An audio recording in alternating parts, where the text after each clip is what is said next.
Olá, tudo bem? Seja bem-vindo ao canal Meu Momento com Deus. Nessa ocasião nós teremos mais um estudo guiado, mais uma lição da Escola Sabatina. Você é meu convidado a, junto comigo, ser impressionado pelo poder e autoridade da Palavra de Deus. Eu tenho certeza que depois do estudo de hoje, a nossa vida não será mais a mesma, mas será uma vida melhor, junto e perto de Deus. Antes de nós conhecermos qual será o tema, eu gostaria de te pedir algo muito simples que está ao teu alcance. Eu creio que não vai te fazer mal nenhum. Primeiro, se inscrever no canal, para que você possa ser notificado, lembrado, incentivado, motivado por mim todos os dias. Segundo, deixar o gostei e o like. Muito importante dentro da plataforma. Que assim que a plataforma verifica se é um conteúdo válido e interessante para transmitir para outras pessoas. Então, se você fizer isso, fica sabendo que você está pregando a palavra de Deus junto comigo. Terceiro, deixar um comentário. Diz aí o que você achou do estudo de hoje. Você gostou? Tem alguma coisa a melhorar, acrescentar? Você viu algo interessante que eu não vi? Então vamos compartilhar isso junto, que eu tenho certeza que vai enriquecer cada vez mais o nosso estudo. E por último, compartilhar. Compartilhe o vídeo, envie para os seus amigos, para os seus irmãos, para os familiares, nos grupos a qual você faz parte. Eu tenho certeza que não será mal nenhum compartilhar a palavra de Deus. Não é mesmo? Agora, depois que os recados foram dados, vamos fazer a nossa oração. Una-se a mim em oração, por favor. Senhor Deus, estás nos céus, muito obrigado, Pai, por mais uma oportunidade de poder meditar na Tua palavra, estudar a mesma e dessa forma tornar conhecidos os Teus planos, a Tua verdade e as nossas vidas. Que mais uma vez, por meio do Teu Santo Espírito, a gente venha a manter esse relacionamento contigo, a se aproximar de Ti e, de certo modo, ser alcançados por Ti. Perdoa os nossos pecados, dai-nos Tua graça, dai-nos a paz de Jesus Cristo. Nós pedimos tudo isso porque cremos pela fé no nome santo e poderoso do Teu Filho amado, Jesus Cristo. Amém. Pois muito bem, chegamos ao tema de domingo. E o tema do estudo de hoje é o Código da Aliança. Qual é o Código da Aliança? O que é que tornaria, podemos dizer assim, possível para os hebreus viver aquela aliança? É o que nós vamos descobrir hoje. Então fique comigo e que junto a gente possa mais uma vez ser impressionados pela palavra de Deus. Eu separei aqui um ponto do estudo que está logo no início da lição que diz assim, no Sinai, com a entrega da lei, Deus estabeleceu a base para ensinar seu povo que, por meio da conexão com ele, poderia ter uma vida santa. Você lembra no estudo da semana passada que Deus chamou o povo a 3 coisas distintas. A primeira é ser um povo santo. A segunda é ser uma nação de sacerdotes. E a terceira é ser um tesouro para Deus. A gente viu que ser santo é ser separado, ser, vamos dizer assim, diferente, né? Andar na contramão do mundo e tantas outras coisas que foram mencionadas no estudo. Só que isso não seria algo fácil para um povo que vinha de uma realidade completamente distante da realidade de Deus. Não seria da noite para o dia, após a entrega da lei, que aquele povo seria um povo santo, uma nação santa. Então, para que isso se tornasse realidade, o povo precisaria, de certo modo, de leis mais claras, mais objetivas, para que eles pudessem viver a realidade da santa lei de Deus. Porque você sabe que quando as coisas não são muito claras, as pessoas tendem a deixar de lado. Por exemplo, não matar. Tá, mas é não matar o quê? É não matar uma pessoa? É não matar um animal?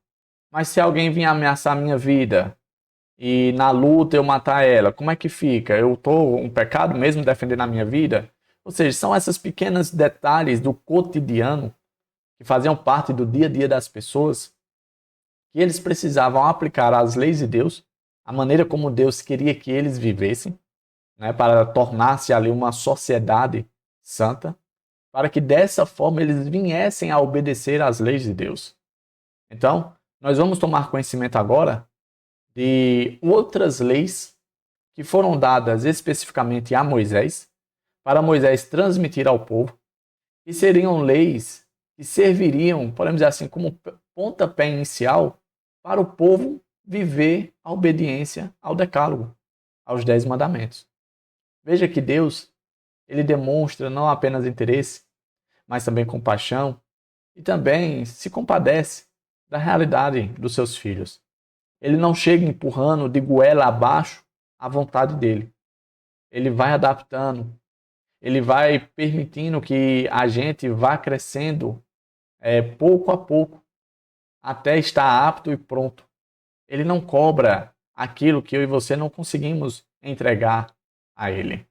Então, essas leis que foram apresentadas a partir do capítulo 21, que nós logo mais vamos ler, e nos capítulos subsequentes, a gente vai ver que era apenas um método que Deus tinha adotado para fazer com que o povo vivesse uma realidade aproximada do ideal de Deus, até eles começarem a dar passos para a realidade divina, a realidade expressa do caráter de Deus ali nos 10 mandamentos.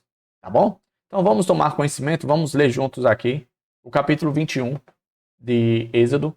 Nós vamos ler do versículo 1 ao 32, que vai tratar de alguns pontos importantes que faziam parte do cotidiano deles e que Moisés vai explicar como eles deveriam lidar e responder frente aos dilemas e às situações da vida.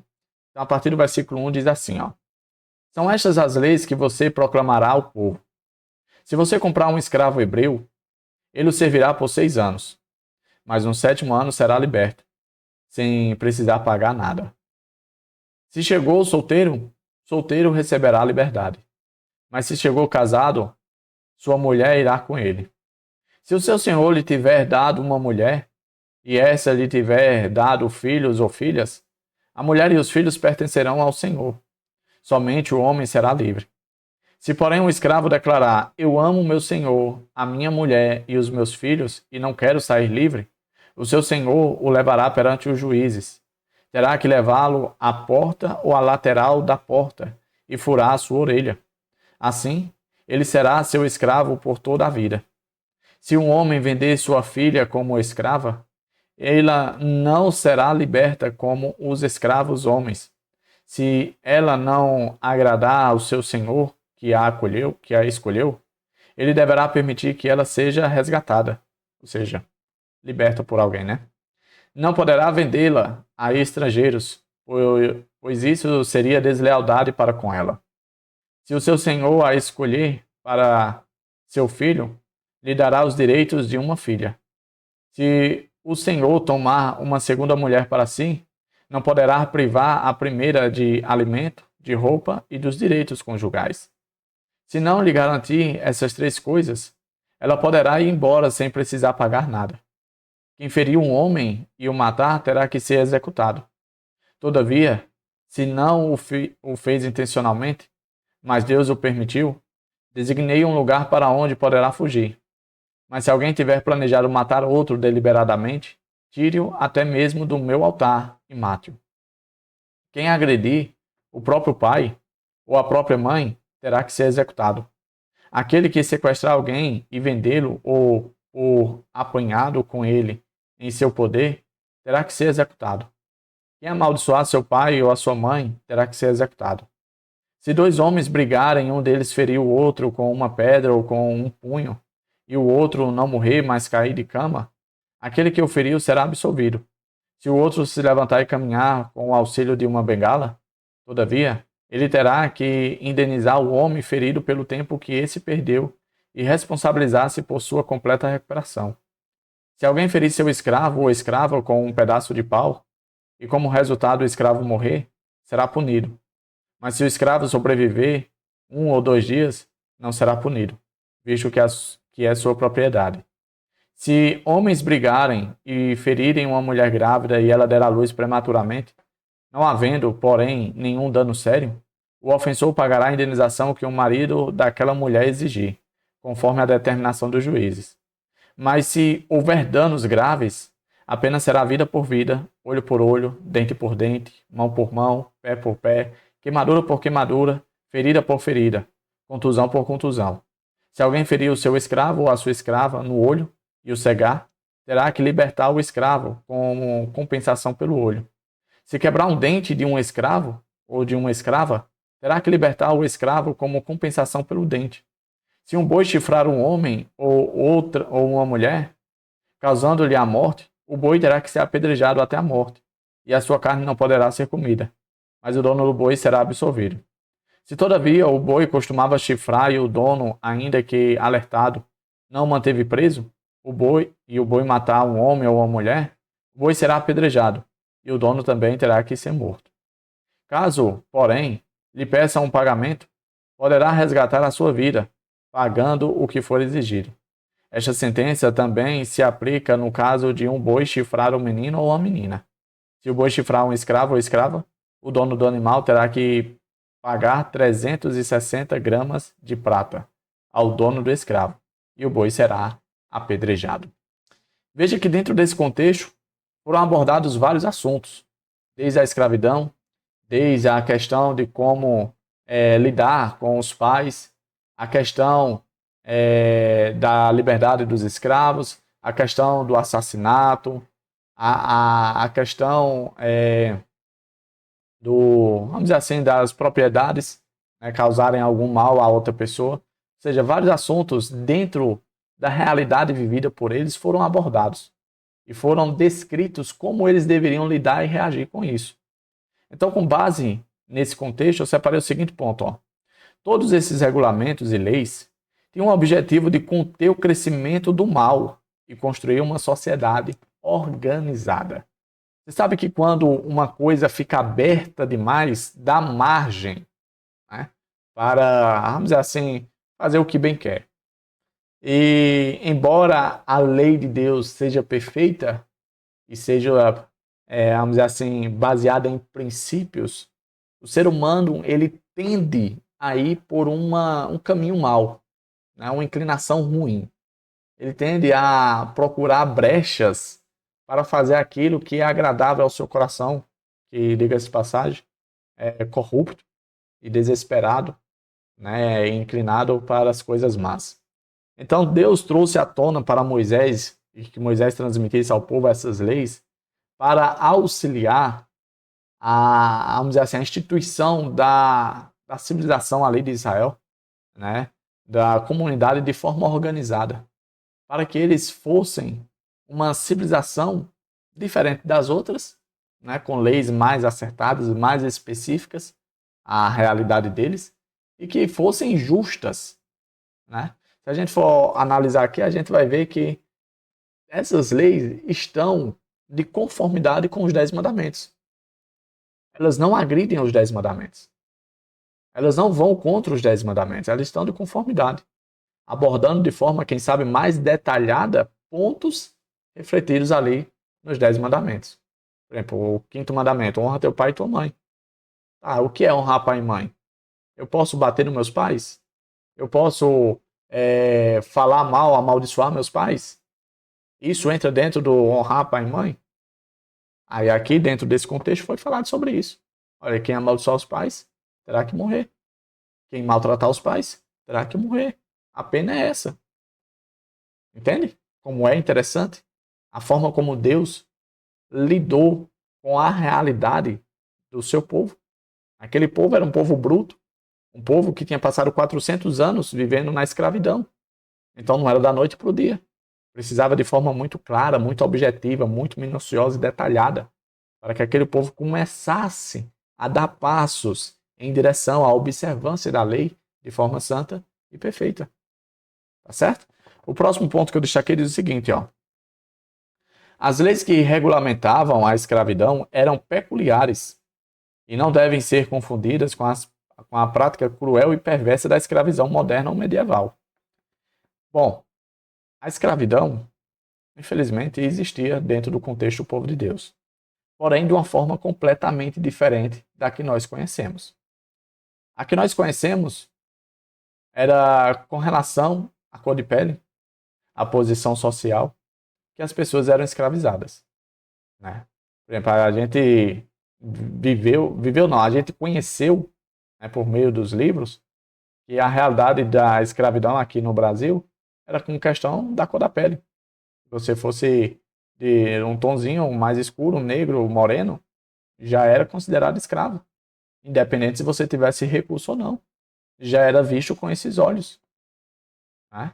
É tanto que até os dias de hoje ainda existe, né, a tristeza do racismo, né, que é exatamente uma triste resultado da escravidão. Dentro do contexto dos hebreus não era assim. Uma pessoa de pele clara poderia ser escrava. Sabe qual era a situação de uma pessoa estar vivendo essa situação de escravidão? É quando ela contraía uma dívida e por meio dessa dívida ela não poderia pagar. Então ela se dava em situação de escravidão para poder pagar essa dívida. Tá certo? É como se ela se tornasse não escravo, mas funcionário. Porque dentro do contexto da escravidão que a gente conhece, é um contexto em que a pessoa não tem nenhum direito, não tem nenhuma voz, não tem vontade, vamos dizer assim, é uma propriedade e vai fazer o que bem quiser. Já dentro do contexto dos hebreus da Bíblia, não era desse jeito. Foi mencionado aqui. Olha, a pessoa vai ficar retida à escravidão durante, no máximo, um período de 6 anos. Se até chegar o 7º ano e essa pessoa não tiver quitado, ela automaticamente tem que ser libertada. Davi, ela passou 4 anos e conseguiu pagar a sua dívida. Pode libertar? Pode libertar. Era direito. Não pagou? Se pagou, a liberdade estava garantida. Davi passou 7 anos, mas não conseguiu pagar. E aí o que acontece? Continua escravo? Não. De acordo com a lei apresentada aqui, tinha que ser libertado e a dívida era quitada. Independente se tinha pago 10%, 5%, 80%, não. Era quitado. Era livre. O escravo, dentro do contexto bíblico, tinha direitos. Tinha direitos. Você viu o caso da escrava, que era dado em casamento para o filho do Senhor? Ela não era simplesmente dada, olha, toma aí, faz o que tu bem quiser. Não. Ela recebia os mesmos direitos de uma filha. Ou seja, recebia dote, né? Era bem tratada, tinha que ser comprovado que o filho tinha condição de manter ela. Os mesmos direitos, mesmo sendo escrava. Os escravos, eles tinham, e era dado o direito a eles de guardar o sábado. Eles tinham que descansar também. Vocês viram aqui a questão das provisões? Não podia faltar alimento. Olha só o que diz aqui, ó. As leis bíblicas, porém, regulamentavam as coisas de modo distinto. A escravidão, de fato, existia em outras nações, como era conhecida da forma como a gente conhece. Porém, a escravidão dentro do contexto bíblico era completamente diferente. Teve uma época que, mesmo dentro do povo judeu, o povo, podemos dizer assim, começou a tratar os escravos da mesma forma que os outros. Por exemplo, após o cativeiro babilônico. Os próprios judeus estavam escravizando o seu próprio povo, né, cobrando ali altas taxas, colocando fardos muito pesados, até que homens santos de Deus, como Neemias, Esdras, chegaram para esses senhores e disseram, olha, não é assim que funciona não. Não é assim que Deus orientou. Os escravos não devem ser tratados dessa forma. Então vamos tratar de mudar, vamos tratar de libertar, vamos tratar de fazer diferente, porque nós somos uma nação distinguível. Nós fomos chamados para ser uma nação santa. E nós não devemos viver da mesma forma que os outros povos. Então vamos melhorar, vamos mudar. E assim aconteceu. Veja que com muita facilidade a gente tende a ir por um caminho ruim, seguindo, vamos dizer assim, os ditames, né?